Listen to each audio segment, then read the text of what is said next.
Sans bénévoles, sans officiel, il n'y a pas de compétition.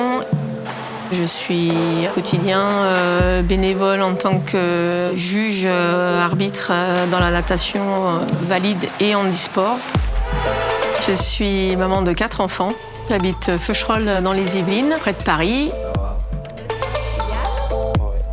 Dès que ma fille a commencé à nager, qui est la plus grande, quand elle a commencé à faire des compétitions, j'ai préféré être au bord du bassin que d'être dans les gradins à attendre. Sans la famille, en tout cas pour les miens, je pense qu'ils n'en seraient pas à ce niveau-là.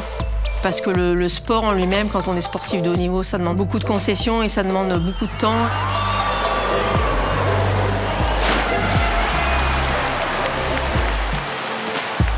Pour le moment, je suis en formation pour faire partie du jury au niveau des Jeux paralympiques.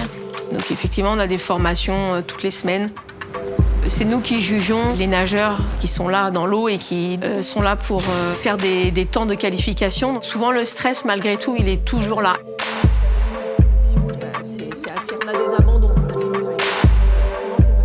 Effectivement, il y a toujours une petite appréhension supplémentaire quand il y a mes enfants qui nagent, parce qu'il faut que je reste dans mon rôle d'officiel et que, en fait, de l'extérieur, on ne doit pas voir finalement que j'ai un changement d'attitude.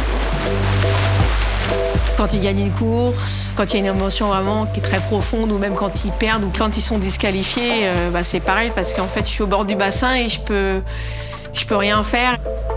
C'est une grande fierté avoir ces fils, surtout si les deux sont qualifiés ensemble cet été à Paris. Même qu'il y ait médaille ou pas médaille, ça va être une belle émotion. Et là, vraiment, on va se retrouver avec la famille au grand complet. Et ça va être vraiment une très belle fête.